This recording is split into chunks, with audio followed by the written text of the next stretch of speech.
We force it open with a phaser. Oh yeah. That's my Star Trek. And we get...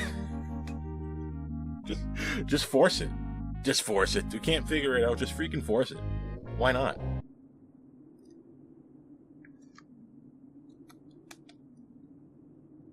Dingwall, we're going to have to blast our way in. The guardian of whatever is not opening the gate. Let her rip.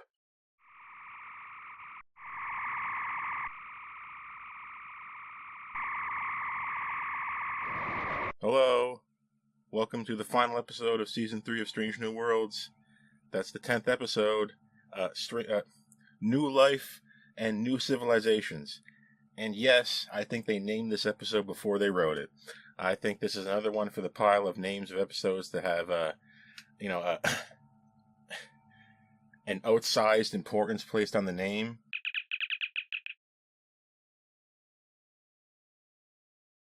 We named it this because it's cool and epic and amazing and gets people interested when the episode is not cool or epic or amazing or interesting. These are the voyages where no man has gone before. New life and new civilizations. Where's the new life? Where's this new civilization? I don't know. I'm sure it's in there somewhere if you really look. But this is the final episode, and it's a finale in a sense, in that it ends the season. It's not much of a finale in that it's in its grandiosity per se. In fact, there's not really much going on with this episode. In fact, this feels like 2 episodes crammed into one. I'll spoil it right now. This episode does not end on a cliffhanger. On its own, I'd call that a good thing. However, there's enough content here for 2 episodes. Indeed, there should have been 2 episodes. I like my episodic stories, and I don't like one big movie cut into 10 episodes, randomly in different spots. I'm not a big fan of that, and the last few seasons of New Trek have proved that. But the reality is, this could have really benefited for some more time. They had a lot of ideas, not a lot of time to make it make sense, and therefore we ended up with very slapdash, contrived writing and events that are frankly bordering on magic. I think the writers realized it. The writers realized halfway through that, wow, we're really stretching the definition of things here. This kind of feels like magic. I know, right in a line where advanced technology would appear indistinguishable from magic. We got him. Done. We did it, boys. We did it, guys. We did it. We saved the day. We wrote that line in, and now we're fine. We can do whatever we want. Remember, there could be a leprechaun that shows up to save us at the end. It could happen. We wrote the line in, so it can happen. If you think it's weird that it happened, you're wrong. You weren't paying attention. We wrote in that it could happen. And we wrote in that this is magic, so we can basically do anything. That's New Life and New Civilizations. So what's going on with the plot of this episode? Remember the episode, Through the Lens of Time? I didn't give it a great review, but most people seem to like it a little bit more than I did. I just thought it was ho-hum, bland, not interesting, lacking in intrigue, and frankly, not as smart as it felt that it was. Maybe the same could be said of this episode, and this episode is kind of a direct sequel to that. We have enough plot here, not just to have a 2-parter for a finale, but to have one between this and possibly between Through the Lens of Time, to just explain what's happening, because this Vesda stuff, it's a little bit complex, and I watched this episode twice, and I still barely follow what was happening. Could you follow what was happening? It's much ado about nothing, full of fire and fury, signifying, well, nothing. We have to go to the planet Sky Gowan. That's where Roger Korby went on his, Indiana Jones, his Indianapolis Jonesius mission to discover, historical things. Because the word Kalikachna that Batel, I think, said before, episodes ago, eons ago, is phonetically identical to some word they have. So now he's on that globe-trotting mission, solar system, stellar trotting mission, if you will. And meanwhile, Batel has been cleared for duty in the Starfleet bureaucratic corps or what have you. It all sounds very boring. It sounds very academic, and frankly, I'd much rather just be on a ship rather than being, in some stuffy office. And Batel is about to take a nice break from her duties with being checked out and being signed in, sworn in, what have you, to the Starfleet bureaucratic system, and she's having that break with Pike. And please tell me that we can just go to your quarters for 72 hours and relax, or however long it was. Of course, they have a party. Of course, we told Scotty that it's a formal event. It wasn't. We got Uhura with that joke a few seasons ago, and now we're getting Scotty with it. He shows up with his cool-ass freaking outfit that was way cooler than what everyone else was wearing, and he was the coolest person there, let me tell you. And, frankly, I think everyone else was underdressed compared to Scotty. So, way to go, Scotty. But we find out about this whole issue with the Kali Kashna after Spock says it. Batel's Gorn senses. Oh, my Gorn senses are tingling. We have to go to this planet, and Starfleet says we need to investigate and not engage the issue with Sky Gowan. Sky Gowan apparently has a culture where they worship the Vesda as gods. Remember the word culture. Culture suggests a long time. It suggests eons. It suggests tradition.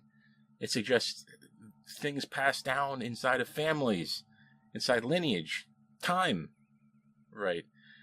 Roger Korby callously says, these people worship the Vesda as gods. If only they knew. Like he knew. Like the Vesda. We know. We better than them. We know secretly that the Vesda are these evil monsters. If only they knew. Like, it was so dismissive. And just callous and intolerant and weird. It's just something about that just rubbed me. Like, if only they knew. If only they knew that the Vesda are ghosts that are out to kill people. Do we know? How smart are we? Really? How smart are we really? Do we know? Right? Imagine if this was Deep Space Nine. Not to get too far afield here, but imagine if I said that about the Prophets. Like, I just dismiss everybody like that, like it's nothing. Like, there was just something about it. I mean, the reality probably is that these Vesda are villainous, but there's just, when you say it that way, it was just something very odd about it. It was their culture. He said their culture worships the Vesda as gods. However, the Vesda, we let them out from that prison that they were locked in. We're not so smart after all. We let them out in Through the Lens of Time a few episodes ago. And we do say they play around with your perception of time, because they can control time, I suppose, which means we can write it however we want. So because of that, somehow, what has occurred in a few episodes actually translates to eons on this planet somehow in their worship of the Vesda. I don't know. It's not explained perfectly on screen. It's not really laid out for you. It's just something you have to kind of work out and hope it makes sense. And they're hoping that you would think that. Believe me, they're just hoping they got away with it. And they do pay lip service to this idea because they're at the pool table in the science lab. And by the way, engineering is gone. We haven't seen engineering all season. I swear we didn't see it one time. They're looking at the pool table, their little ready room thingy, their little table, situational display in the science lab that we have. We look at the map.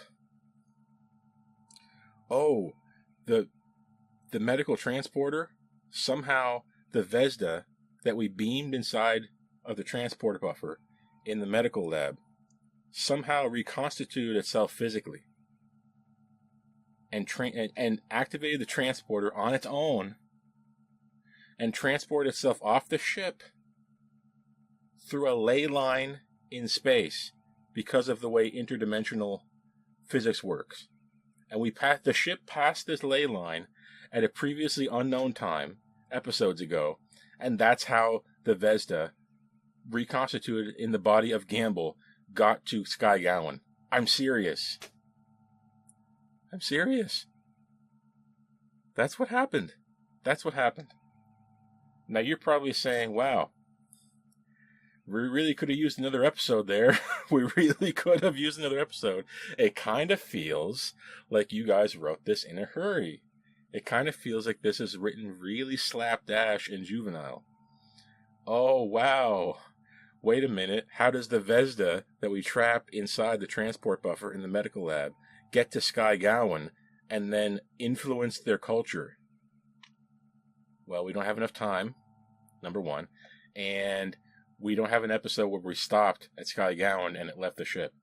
And we don't have a way for it to reconstitute itself inside of the transporter buffer and commandeer the transporter and transport itself off the ship without anyone noticing. How do we solve those three problems? Okay, what if we make it so the Vesda are kind of like magic? You got it. You got it. We're good. We're good. Write that in. They're magic. They're magic. The Vesda are magic. We have to go on our detour. Sorry, Batel, you're not going into that boring, bureaucratic nonsense world of Starfleet itself. You're going with us to Sky Gowan because you have a sense inside of you that you need to stop this Vesda creature. Why? They have a discussion and say that somehow you guys, when you genetically altered me with the Gorn and with the Chimera Blossom and with Una's Illyrian blood, I somehow became able to perceive evil on a supernatural level and perceive the evil that pre-existed all other evils. And all evils are descended from this one evil in the Vesda, and somehow it's calling me to go there to stop it. They just kind of drop a somehow on you. They're just saying, somehow, you guys genetically altering me over the course of this season, I have become aware of the Vesda. That's final.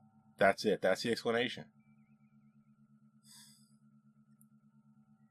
The fans had a better explanation. The fans thought that the Gorn were actually a long-time sworn enemy of the Vesda specifically. And that's why when she became hybridized with the Gorn, she could sense the Vesda. That kind of made sense. Sorry, guys, the real answer doesn't make much sense. The real answer is not as good as what we came up with. The real answer is that Gorn specifically meant nothing. It doesn't mean anything. It could have been anything, I guess. Just, I was hybridized with some few things, and now I can sense the Vesda, and that's that. And now I'm a magical puzzle piece to complete the universe. And this is my destiny, and I'm the key to all this.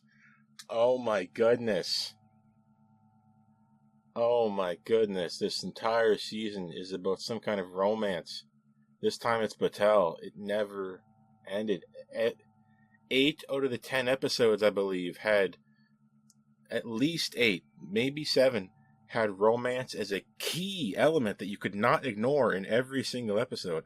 You know, apart from like maybe 3. You know, and that's really pushing it. And you only get 10 episodes in a season. So the character of this season is frankly about love, which I don't ever have, which I've never experienced. Good, frankly, if this is what it would get me. Dangerous missions on a ship to do nothing of any real importance, unless I'm a freaking crazy person like Pike, and I'm willing to risk the ship for nothing multiple times. I will say that this episode manages to kind of keep the risk factor down. I'm surprised by that. We managed to have a finale that was not about a useless space battle with a million things flying around confusing me and giving me a stroke. That's good, but what you did was manage to create a boring season finale. That's bad. That's upside down. That's bad, okay? This was good, no useless battle, bad, boring, okay? So we're not out of the woodwork yet. We have to get Pike and Batel into this gate on the planet Sky Gowan. You see, Mbenga already went through the gate because he noticed on Sky Gowan, after he pretended to be drunk and then Leanne Vulcan nerve pinched these people.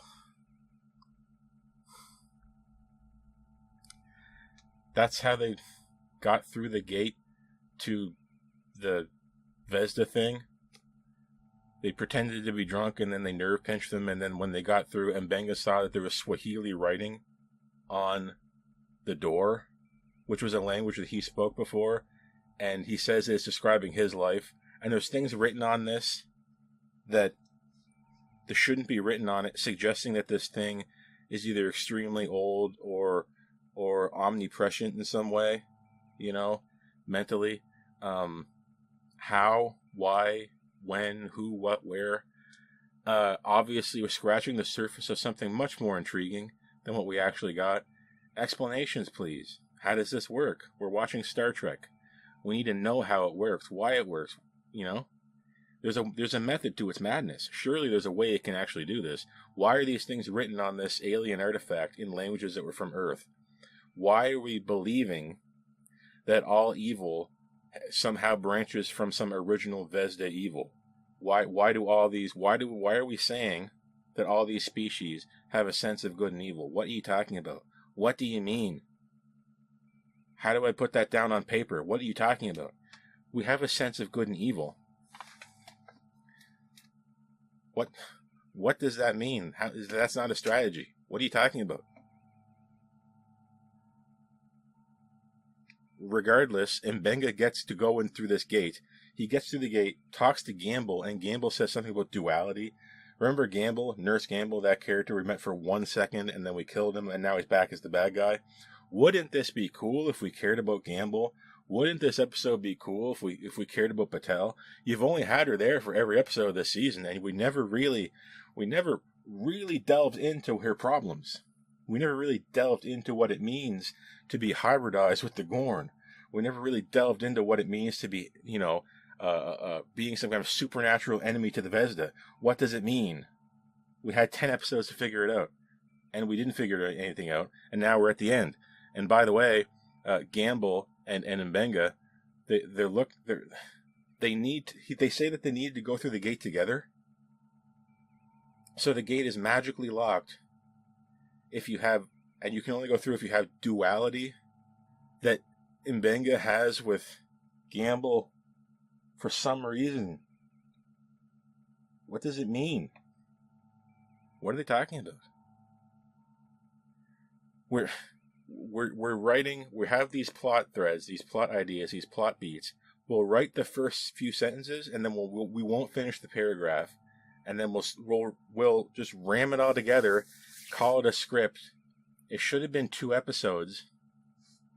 It should have been another episode in the middle of the season somewhere that kind of gave us a little bit more about what's going on here. If this was truly the overarching story for this season, it probably should have felt like it. We probably shouldn't have wasted a bunch of time doing nothing. Space Adventure Hour, Wedding Bell Blues. I don't know. There could have been maybe one. And I like episodic stories. I don't even like the whole season-long arc thing. I don't even like it. And they did not give enough for this to make sense. There's not enough. They did not have enough time for this to cook. This is out of the oven, undercooked, underbaked, a day late and $1 short. That's what it is. Because Batel and Pike also have to go through this gate on Skygowan to do God knows what. And it turns out this magic duality lock can be,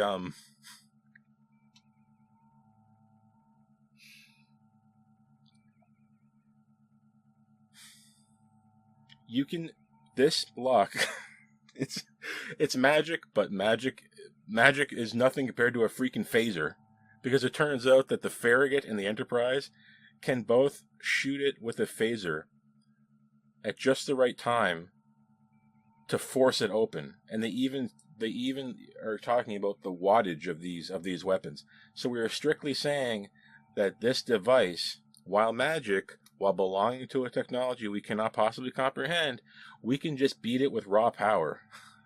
Hell yeah. Oh yeah.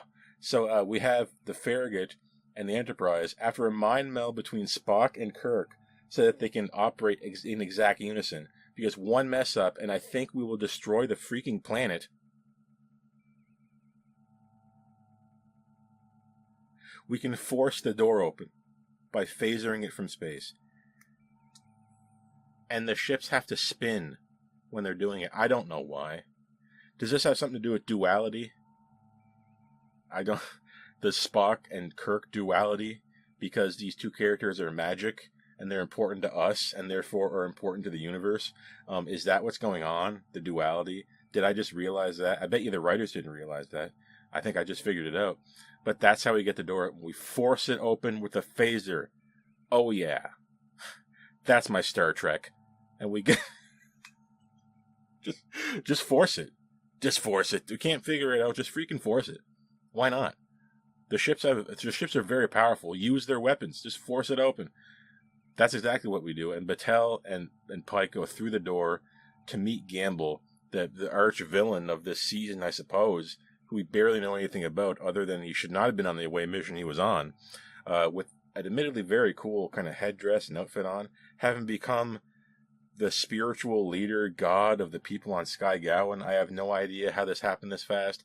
They said the word culture when they should kind of know it can't be that fast. I don't know. Was it subverted that way later on?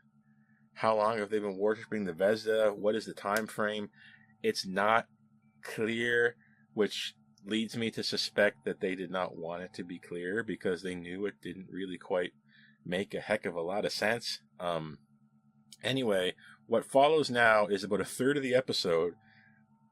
I swear to you that Batel uses her new beholder powers because she is transformed into that statue that was in Through the Lens of Time, that was watching all these Vesda that were imprisoned here.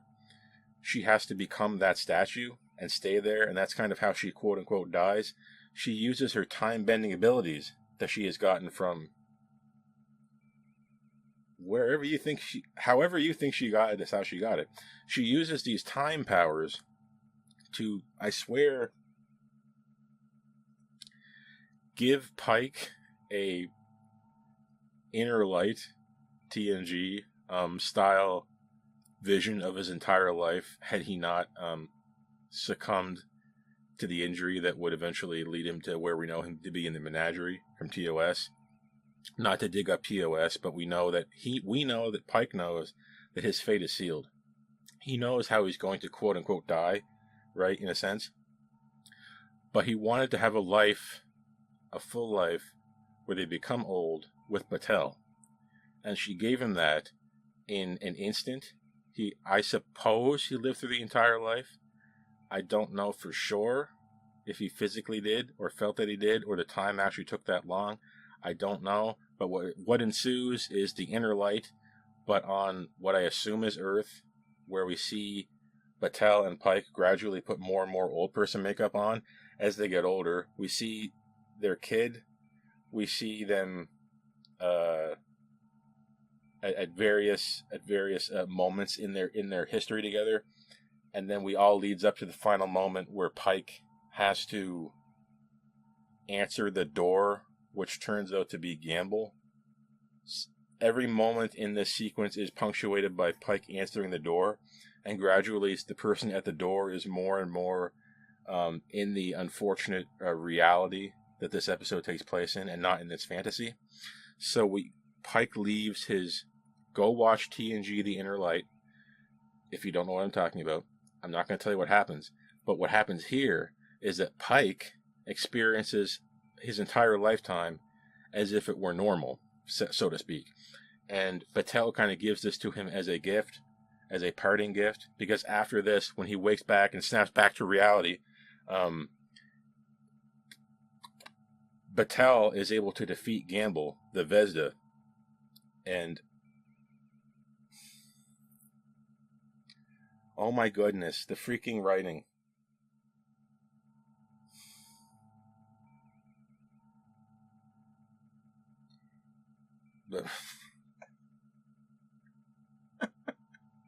The writing really drops off a cliff in the last bit. It's like, Batel says something like, "Our love is brighter than your darkness," or something. I swear to you, the line is something like that. I swear. It's like, I don't know what Disney movie I just turned on, but she says that my light, or our love, is brighter than your darkness, or something like that, to the Vesda. As if light and darkness are actually terms that we're going to use for evil and good. Like there's some kind of supernatural deep down level at the core of reality between good and evil, between light and darkness, and it's come to surface here. Guess what? At this exact final moment, and you're watching it, wow, it feels like this should have built up over eons. Not one episode. Wow, the final clash between good and evil. Who would have guessed it would have been Batel and Gamble? Yeah, I don't know either. But your mileage may vary, and Batel is able to defeat Gamble with magic glowing hands, and her eyes turn into like a little galaxy, and I don't know, it's just her eyes changed before, and now they change back, and then they change again, and then Batel somehow makes the Vesda ghosts go away, and Pike is left all by his onesies, with Batel having assumed the role of the beholder or the warden of this prison for Vesda. And I guess they're all back in containment. I guess we're okay. And no, I don't remember what happened to Mbenga. He just kind of drops off a cliff. He just kind of disappears out of the episode. He was doing something important. Then he wasn't. Then Batel beats Vesda. And we have a scene where we're recuperating at the bar. And Spock and Kirk are playing 3D chess. Of course, Kirk beats Spock. And then I am not... This is real. Okay? Kirk or Spock, one of them says to each other, we may end up working on the same ship together.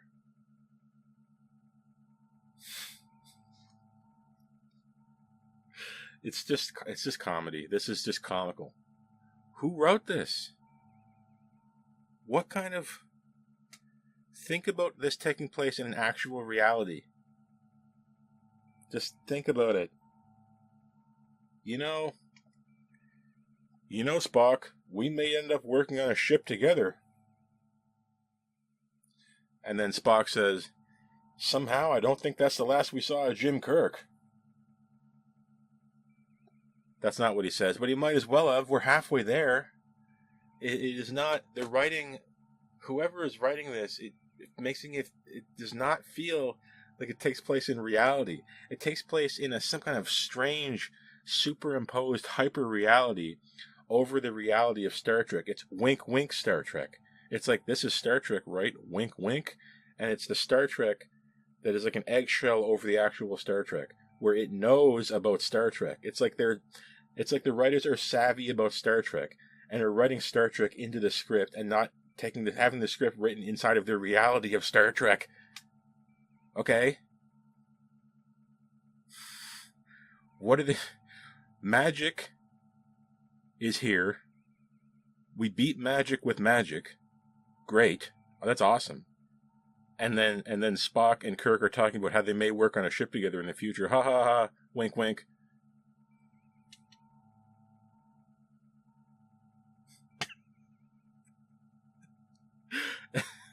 And then now, our characters are now dealing with the loss of Batel, especially Pike, even though Pike had an entire life with Batel in his mind. And then they don't say hit it, they just say go as fast as you want to, or something like that, because this is not a hit it moment, because we're all upset because we lost Batel. I'm so upset that she's gone, living on the Enterprise all season, now she's gone, doing whatever. Pike should be like, wait a minute, I don't understand. Batel now has to be the beholder in the Vesda prison. We just found out about this stuff a few weeks ago. What in the heck is going on? He should be thinking like that. He should be in absolute bewilderment at what has happened, because that's what the audience should be thinking. Wait a minute. Wait a minute. Are you guys telling me that Batel is magic now and has to live in a prison with other magic ghosts? What the hell? Are you... Someone is joking me around here. Someone is jesting. Okay, surely you guys jest. This did not just happen. Yes, it did just happen. That's what happened. That was the episode. That's literally what happened at the end of Strange New World Season 3. The season about love, and then also about evil ghosts. And we We let the Vesda out accidentally because we were stupid. The Vesda got off the ship somehow through a ley line in trans-dimensional space, transported itself to Skygowan, became the cultural leader of Skygowan, and took over its entire population. And then, because Batel was genetically modified in some way, she became the Beholder and was able to defeat the Vesda, which stole the body of Gamble, this person from the ship we barely knew. That's what happened.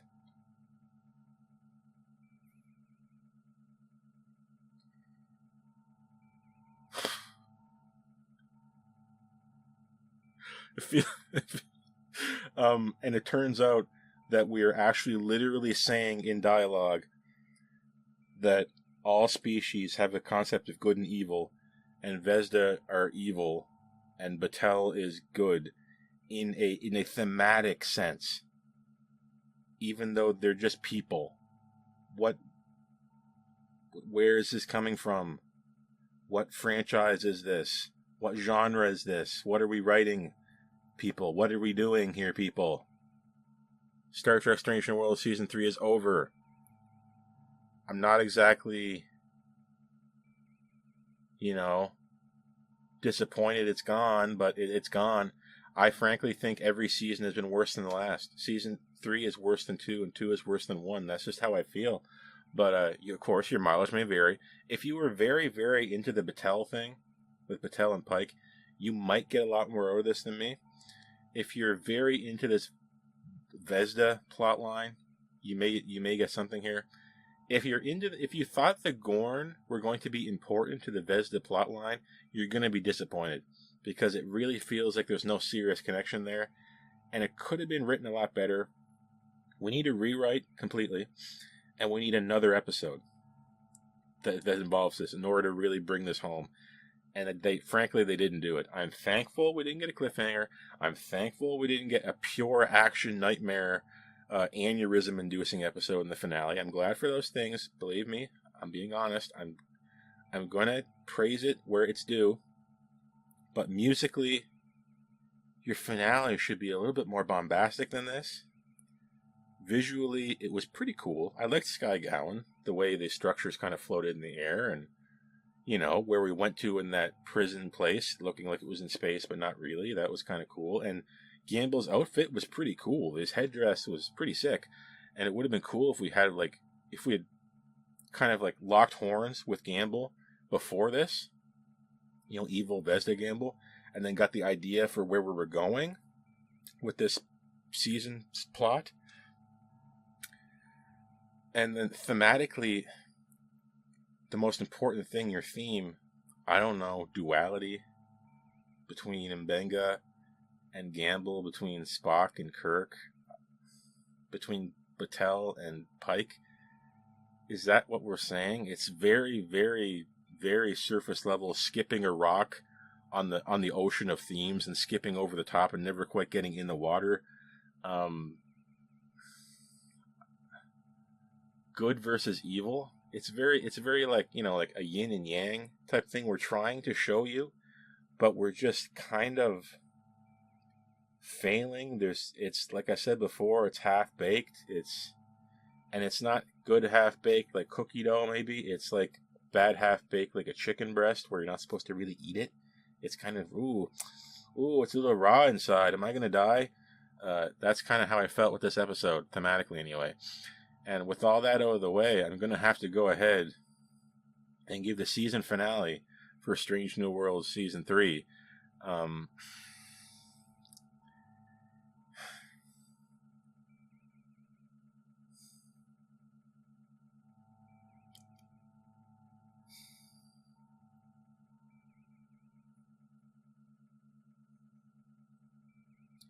just going to have to go with a 4. Yeah, I'm going 4. I've seen worse. I've seen a lot better. And the best thing I can say about it is that it didn't really drive me crazy. It didn't drive me crazy like 4.5 Vulcans. But for a finale, it could have been a lot worse. It could have been a lot more annoying. It's not the ideas It's the script and then not having enough screen time to dig into what we meant thematically with this. Some good ideas on the surface, but we had to go further. Sorry, it's close, but no cigar. That's why I'm giving it the score I gave it. I'm Lieutenant Mark, and I'm going to see you when next time I see you. Here comes Star Trek Con, I guess. So long.